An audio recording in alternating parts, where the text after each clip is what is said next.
미국에 살면서 어느 순간에 한국 명절을 잊어버렸습니다.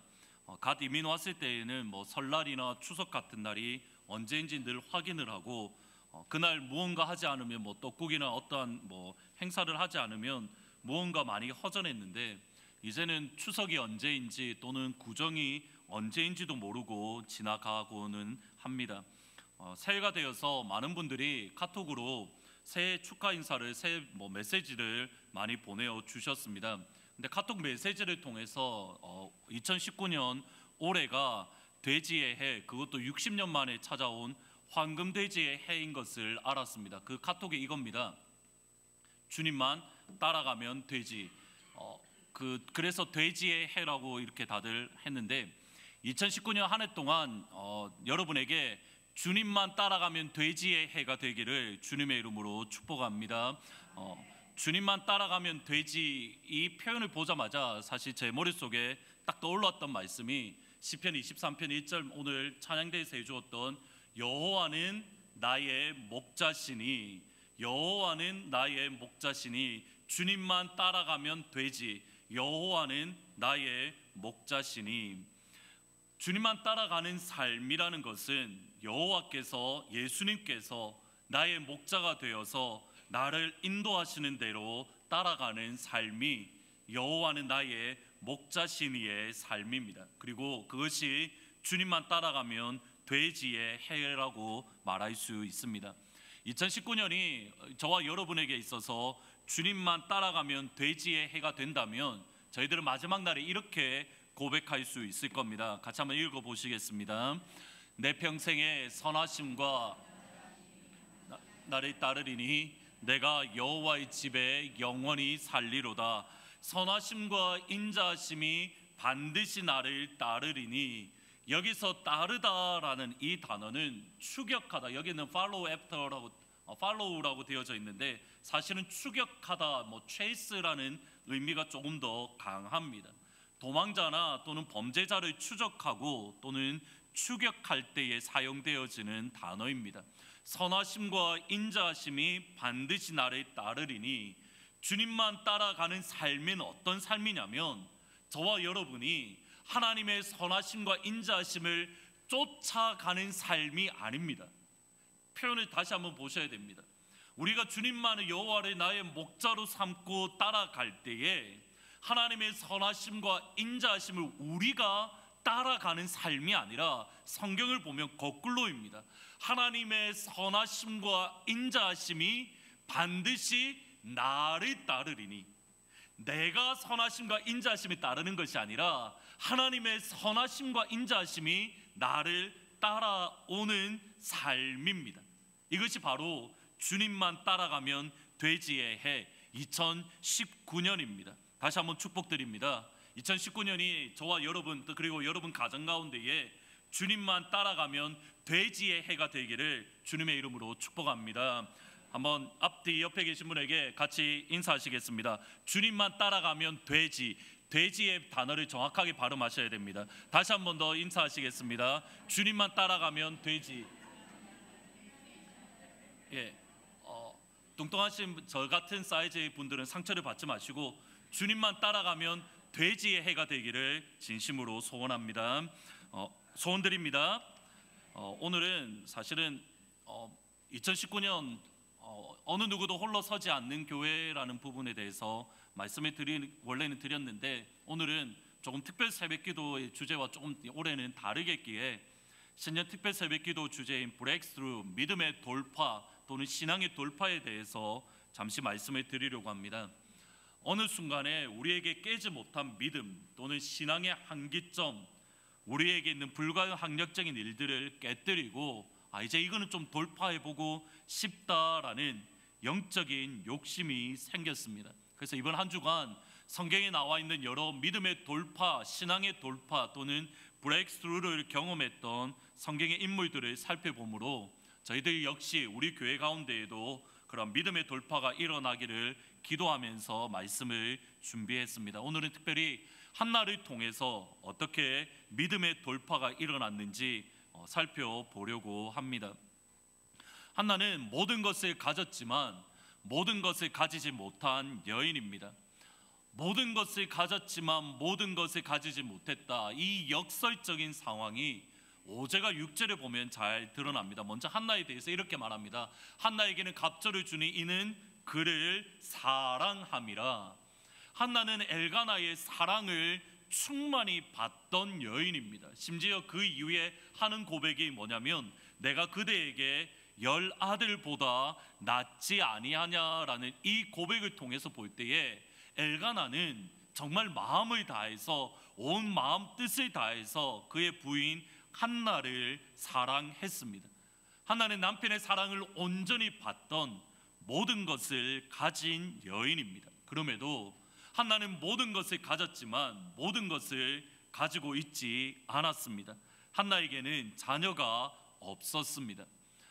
엘가나는 2명의 아내가 있습니다. 한나와 분인나인데 일반적으로 학자들은 한나가 첫 번째 부인이고 분인나가 두 번째 부인인데 한나를 통해서 아기를 갖지 못하자 대를 잇기 위해서 두 번째 부인 분인나와 결혼했다라고 생각을 합니다. 그리고 분인나는 엘가나와 결혼한 후에 자녀를 가졌습니다.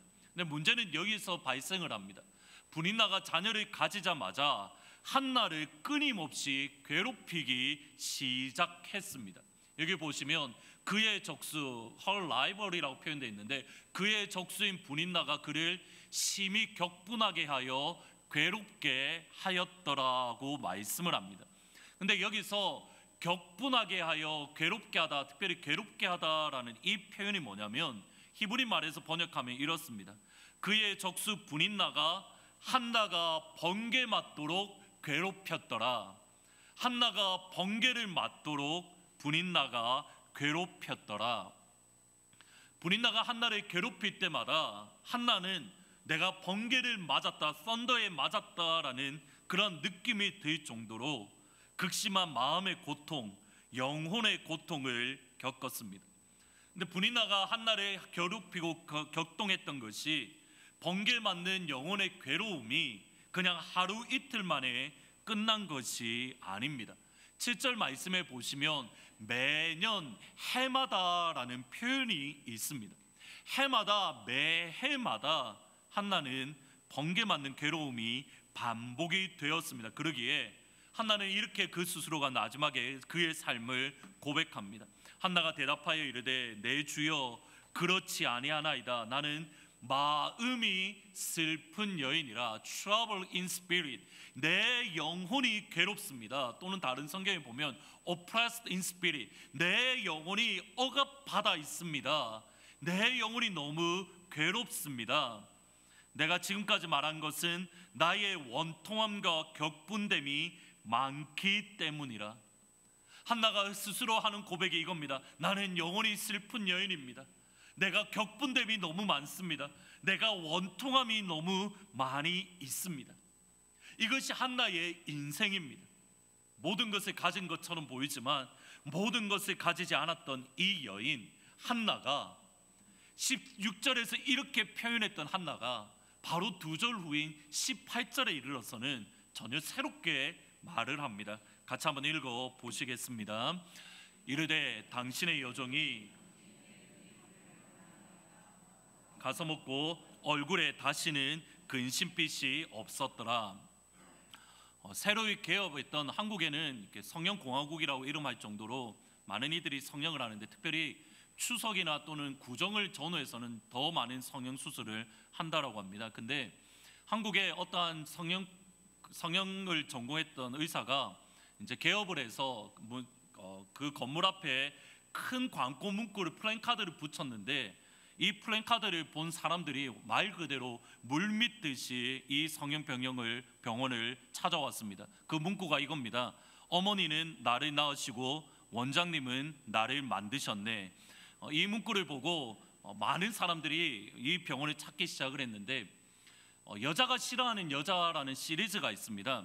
10대 여자애들이 싫어하는 10대 여자애들은 얼굴도 예쁜데 공부도 잘하는 여자를 싫어한다고 합니다. 근데 20대 여자들은 성형수술을 했는데 티도 안 나는 여자를 정말 싫어한다라고 합니다. 그러면 이런 이 관점에서 본다면 한나는 20대 여자들이, 특별히 20대 여자들이 정말 싫어하는 여인입니다. 성형 수술을 했는데 티도 안 나는 여자가 다름 아닌 한나이기 때문입니다. 우리 성경에 보면 얼굴에 다시는 근심빛이 없었더라. 영어 성경에도 보면 Her face was no longer sad. 그녀의 얼굴에 다시 슬픔이 없었다라고 번역되어져 있는데, 히브리 말에서 보면 sad라는 말이 없습니다. 그녀의 얼굴이 다시는 그녀에게 있지 않았습니다. 그녀의 얼굴이 다시는 그녀 한나에게 있지 않았습니다. 말 그대로 한나는 이 시점을 전후로 해서 얼굴에 티도 안 나는 완벽한 성형수술, 말 그대로 페이스업, 얼굴을 완전히 바꿔치기 한 완벽한 성형수술을 했습니다. 2절 전에만 하더라도 나는 영원히 괴로운 여인이라, 나는 원통함이 많습니다, 나는 격분됨이 많습니다, 모든 것을 가지지 않았던 한나가 2절 후에 자기가 가지고 있던 삶의 한계점, 자신의 힘으로 어떻게 할 수 없었고 자신의 능력으로 어떻게 감당할 수 없었던 삶의 한계점을 뛰어넘는 브레이크스루, 영혼의 한계점을 뛰어넘는 돌파를 경험하게 되었습니다. 과연 한나는 어떻게 해서 이 삶의 돌파, 그녀의 영혼의 돌파가 일어났습니까? 오늘 첫 번째로 이 질문의 신문을 생각하며 9절 말씀을 한번 같이 읽어 보시겠습니다. 죄송합니다. 9절 말씀 같이 읽으십니다. 시작. 그들이 실로에서 먹고 마신 후에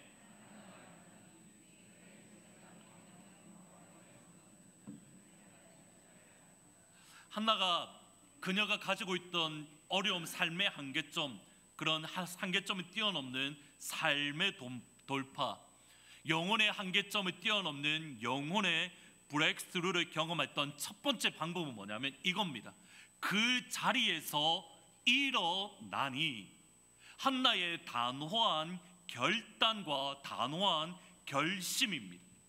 여기서 일어나다라는 말이 히브리어로 쿰이라는 단어입니다. 이 쿰이라는 단어는 그냥 어떤 행위, 그냥 자리에서 앉았다가 그 자리에서 일어나는 행동을 뛰어넘는 의미입니다. 한나의 분명한 결심, 한나의 단호한 결단이 일어나다라는 말 속에 숨겨져 있습니다. 여러분은 쿰이라는 단어를 이미 들으셨습니다. 예수님께서 죽은 여인을 향하여, 소녀를 향하여 달리다 쿰, 달리다 굼, 이때의 쿰이라는 단어가 다름 아닌 일어나다라는 단어와 똑같은 의미입니다. 소녀야, 내가 내게 말하노니 일어나라. 죽은 여인을 향하여 예수님께서 이렇게 선포하십니다. 소녀야, 내가 내게 말하노니 일어나라. 한나가 일어선 것은 예수님의 이 선포와 거의 같은 의미입니다. 죽음에서 일어나겠다라는 결단의 의미입니다. 내가 지금까지는 번개 맞는 괴로움 가운데에 갇혀 있었지만, 내가 지금까지는 원통함 가운데에 갇혀 있었지만, 내가 지금까지는 격분함 가운데에 갇혀 있어서 그 억울함과 격분함과 원통함과 슬픔 가운데에 매여 있었지만, 내가 이제는 그 슬픔을 벗어나겠다라고, 내가 이제는 그 억울함을 뛰어넘어 보겠다라고, 내가 모든 것을 가지고 있지 않은 이 모습에서 내가 이제 모든 것을 가진 사람으로 변화되겠다라고, 더 이상 죽음에 갇혀서 내가 이러한 인생을 살 수 없고 내가 이제는 생명을 원하는데, 내가 이제 생명을 원하는데, 그 생명을 향한 단호한 의지의 표현이 한나가 일어나다라는 말의 참된 의미입니다.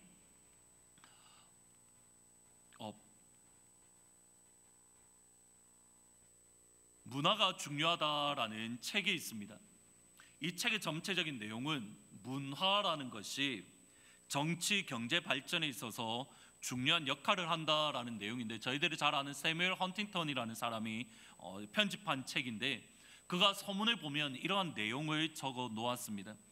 1960년대에 저도 이걸 보고 깜짝 놀랐는데, 아프리카의 가나와 그리고 한국의 경제 수준이 거의 비슷한 수준이었습니다. 근데 30년 후 1990년에 이르러서는 소득이 15배 이상 차이 나는 현격한 차이가 벌어졌습니다. 사무엘 헌팅턴이라는 학자가 왜 이런 차이가 벌어졌을까라고 고민하고 내린 결론이 뭐냐면 결국 문화의 차이입니다. 한국이라는 나라는 저희들이 여기 계신 모든 분들이 그렇지만 검소하고 투자하고 근면하고 교육에 신경을 쓰고 또 어떠한 것들을 뛰어넘으려는 극기라는 것을 하나의 중요한 도덕 가치로 여기는 문화인 반면에 가나안은 이것을 별로 중요하게 여기지 않는 문화를 가지고 있었기에 30년이 지난 이후에 똑같은 출발선상에서 출발했지만 한국이라는 나라는 오늘날 세계를 이끌어가는 경제가 부유한 나라가 되었고 가나안은 여전히 다른 나라의 도움을 받는 나라가 되었다라고 설명을 합니다. 여기서 또 다른 한 예가 있는데 그게 저한테 사실은 흥미로웠습니다. 아르헨티나를 비롯해서 남미들은 여전히 경제적인 발전에 큰 어려움을 겪고 있습니다. 사람들도 많고 인구도 많고 천년 자원도 많은데 왜 여전히 남미는 이렇게 어려움을 겪을까라고 설명하는 가운데에 여러 가지 요인들이 있는데 가장 중요한 이론 중에 하나가 종속 이론이라는 것이 있습니다. 남미 사람들은 이렇게 생각을 한다고 합니다. 우리나라가 이렇게 못 살게 되는데 정치적으로도 이렇게 혼란하고 경제적으로 이렇게 어려운데 왜 우리는 어려운가? 이것을 어떻게 이해하냐면 미국을 포함한 소위 말하는 영국 서구의 제국주의 때문에 우리는 이렇게 지금 못 살고 있다. 미국 때문에 우리는 이렇게 어려움을 겪고 있다. 미국 때문에 우리는 이렇게 가난하게 살고 있고 무질서한 생활을 살고 있다라며 원인을 어디에 두냐면 자꾸 외부 요소에 자기 자신을 되돌아보는 것이 아니라 외부 요소에 보고 서기끼리 데모하고 투쟁하다가 계속적으로 가난하게 되었다라고 설명을 합니다. 소위 말하는 남 탓하는 문화입니다. 그런데 한나의 모습을 다시 한번 되돌아보셔야 됩니다. 한나는 다른 사람 탓하는데 자신의 삶을 낭비하지 않았습니다. 한나의 모습을 가만히 보셔야 됩니다. 자신을 괴롭히는 분인나 때문에 내가 이렇게 비참한 것은 다름 아닌 저 분인나 때문이야. 저 분인나만 없으면 되었을 것을 저 여인 때문에 내가 이렇게 비참해. 내 영혼이 괴로워. 내가 힘들어. 그녀의 어려움을 분인나의 탓으로 돌리지 않았습니다. 한나는 엘가나에게 탓을 돌리지 않았습니다. 엘가나가 왜 남을 만족하면 되지? 왜 분인나와 결혼해서 나를 하여금 이렇게 어렵게 만들까? 실제로 많은 사람들이 그러했습니다. 라헬이 그러했고 아브라함의 아내 사라가 그의 부인 남편의 아브라함을 비판하고 아브라함 탓을 하는 것을 저희들이 기억을 합니다. 그런데 한나는 남편 탓으로 돌리지 않았습니다. 친구 때문에, 부모님 때문에, 남편 때문에, 아내 때문에, 자녀 때문에, 목사님 때문에, 누구 때문에, 저 사람 때문에 내 인생이 비참하고 저 사람 때문에 내 영혼이 무너지고 저 사람 때문에 내가 이러한 어려움 가운데에 놓여져 있다. 그 한나는 어느 누구도 탓하지 않았습니다. 그러나 한나의 삶을 보셔야 됩니다. 충분히 다른 사람을 탓할 수 있는 삶입니다. 남편을 탓할 수 있는 삶이었고 하나님을 탓할 수 있는 삶이었고 그의 주변 환경을 탓할 수 있는 삶입니다.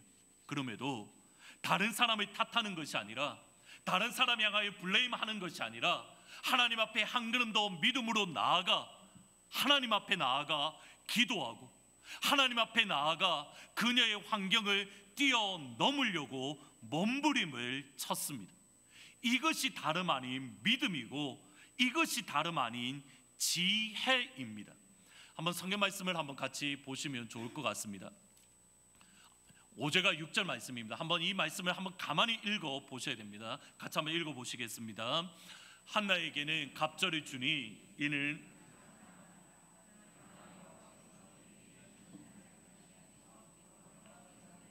임신하지 못하게 하심으로 그의 적수인 브닌나가 그를 심히 격분하게 하여 괴롭게 하였더라. 표면적으로 보면 브닌나가 한나를 괴롭혔습니다. 근데 근원적으로 들어가면 누가 때문입니까? 하나님 때문입니다. 지금 여기서 강조되고 있는 단어가 여호와께서 임신하지 못하게 하심에, 여호와께서 임신하지 못하게 하셨기 때문에 브닌나가 한나를 괴롭혔습니다. 겉으로 드러나는 건 브닌나 때문입니다. 근데 실제로는 여호와께서 계속적으로 반복되어져 있습니다. 왜 한나가 괴롭혔습니까? Because the Lord had closed her womb. 여호와께서 그녀를 태를 닫으셨기 때문이라. 하나님께서 그 원인이었습니다. 한나도 알고 있었고 주변 모든 사람들이 알고 있었습니다. 그런데 하나님을 탓하는 것이 아니라, 하나님 때문에 내가 이렇게 괴로워가 아니라, 어쩌면 자신을 괴롭게 했던 원인인 하나님 앞에 믿음으로 한 걸음 더 믿음으로 나아가, 하나님 이거 뛰어넘게 해주십시오. 하나님 이제 도저히 이렇게 살 수가 없습니다. 하나님 이제는 이 환경을 뛰어넘게 해주십시오.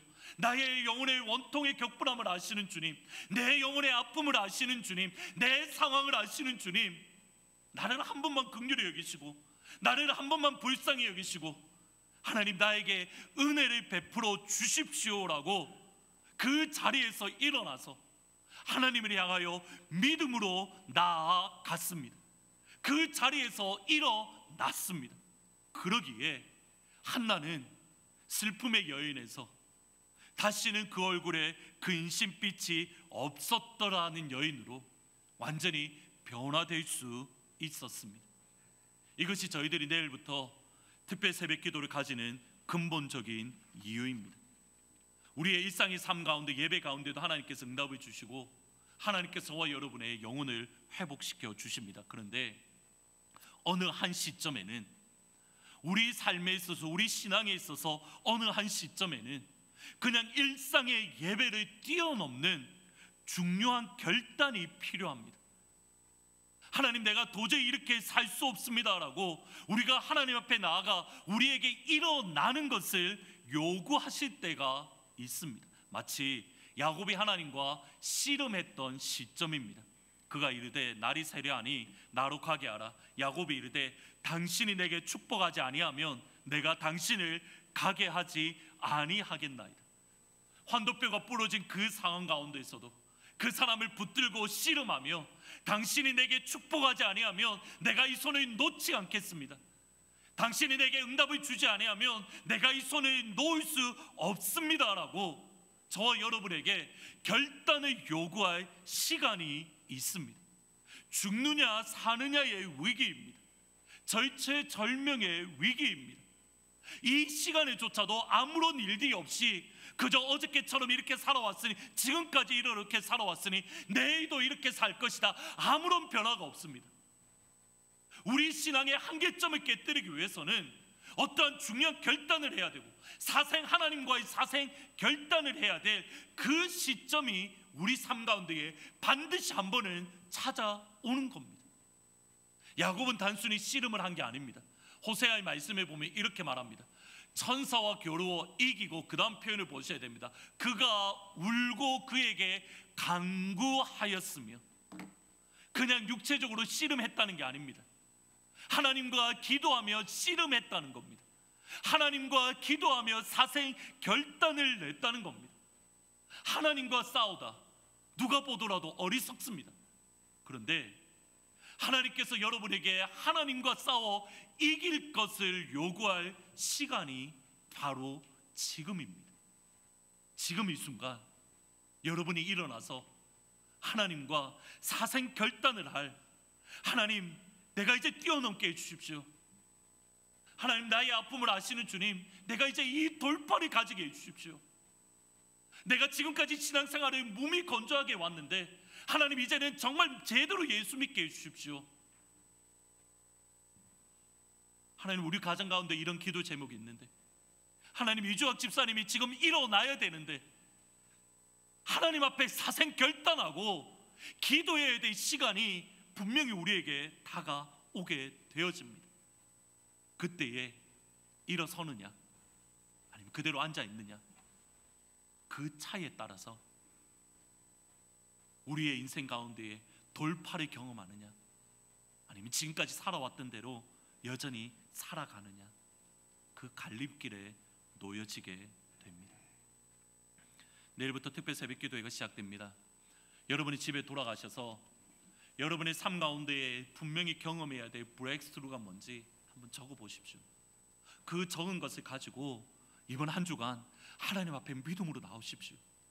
믿음으로 나와서 한번 소나무를 뽑아 보십시오. 한번 기둥을 뽑아 보십시오. 정말 하나님께서 복을 주시나 주시지 않나 한번 뽑아 보십시오. 마지막으로 성경 한 구절만 읽고 마치도록 하겠습니다. 하박국 말씀입니다. 하박국 2장 말씀입니다. 하박국 2장입니다.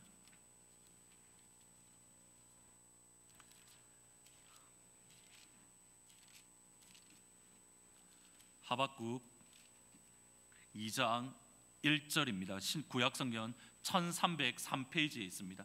하박국 2장 1절 말씀입니다. 1303페이지입니다. 같이 한번 한 목소리로 읽어보시겠습니다. 1303페이지입니다. 2장 1절 말씀입니다. 같이 한번 한 목소리로 읽으십니다. 내가 내 파수하는 곳에 서며 성루에 서리라. 그가 내게 무엇이라 말씀하실는지 기다리고 바라보며 나의 질문에 대하여 어떻게 대답하실는지 보리라 하였더니, 하나님 앞에 이번 한 주간 하나님께서 어떻게 답하시는지 한번 보십시오. 정말 하나님께서 응답을 주시나 주시지 않나, 하나님께서 여러분 삶 가운데 역사하시나 역사하지 아니하시나, 한번 이번 한 주간 우리의 이름이 이스라엘, 하나님과 겨루어 이기다, 이 역사가 저와 여러분 가운데 임하기를 우리 주 예수 그리스도의 이름으로 축원하고 또 축복합니다.